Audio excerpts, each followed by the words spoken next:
आपण जर कधी ढाब्यावर गेलो ना, ज्या पद्धतीने शेवभाजी तयार केली जाते ना, तीच पद्धत आपण पाहणार आहोत.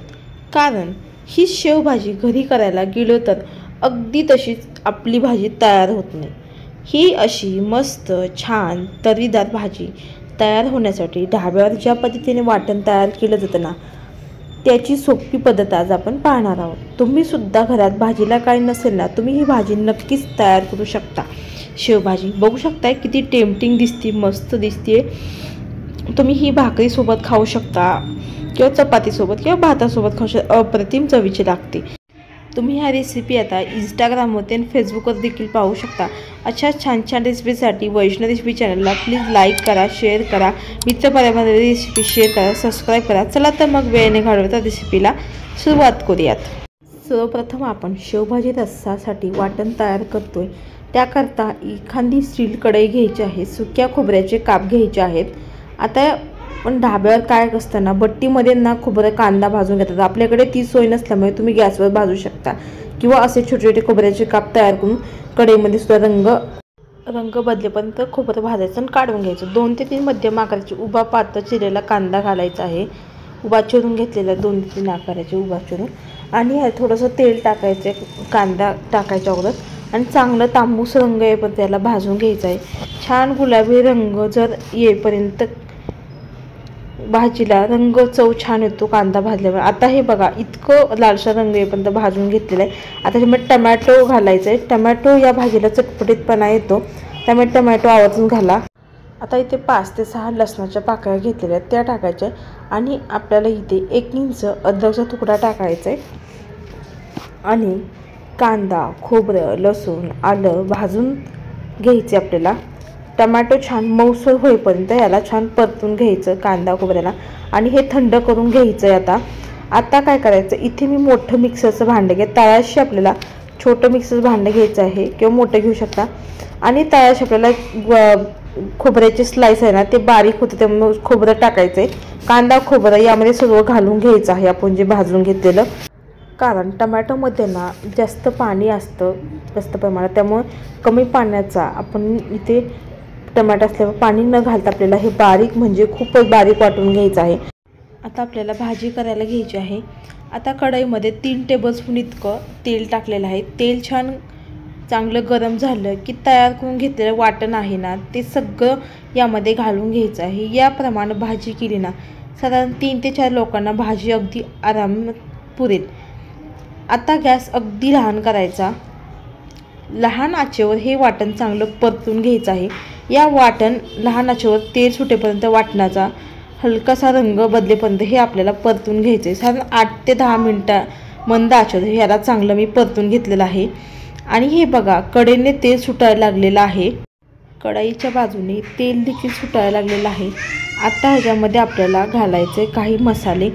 इथे मी साठवणीतला साधारण 1.5 चमचा इतका काळा मसाला घातलेला आहे. आता इथे गरम मसाला आपल्याला 1 चमचा घालायचा आहे. आणि काश्मीरी लाल तिखट घालायचं आहे 1 चमचा. तुम्ही लाल तिखटाचं प्रमाण कमी अधिक करू शकता. अर्धा चमचा हळद, अर्धा चमचा धने पावडर, अर्धा चमचा जिरे पावडर टाकायचे. आणि तुम्ही या ठिकाणी गरम मसाल्याच्या जागी किचन किंग मसाला देखील घालू शकता.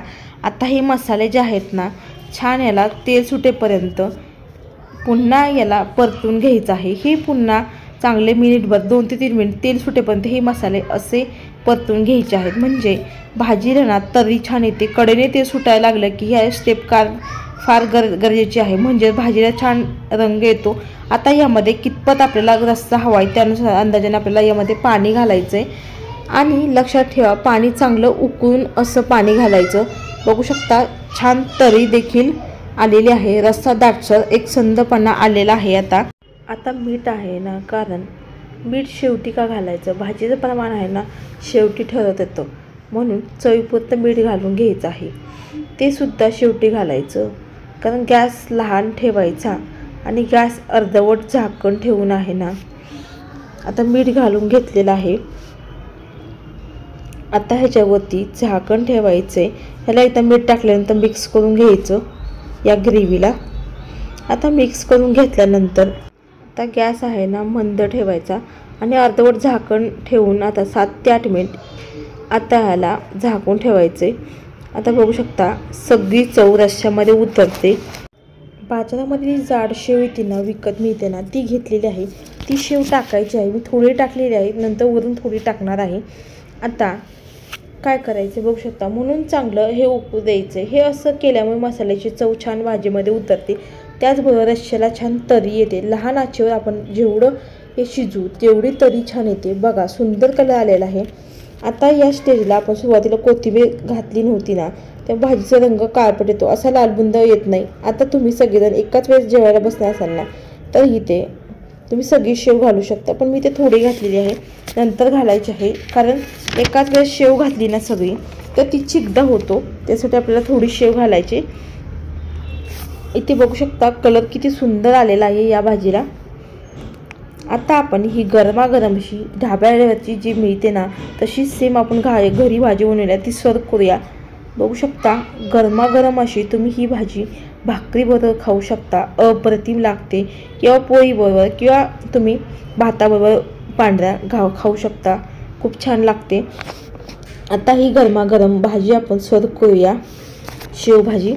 आणि शेव आहे ना, मी थोडी ठेवली, ती वरून अशी टाकायची, कारण एकाच वेळेस शेव टाकली ना तर ती गिजगा होते, त्यासाठी जेवायला बसाल ना तुम्ही त्यावेळेस शेव टाकायची अशी वरून, म्हणजे क्रंची लागते छान खाताना सुद्धा। काय काय जणांना अशी वरून रस्सा घेताना मग शेव टाकायची वरून, तशी आवडते।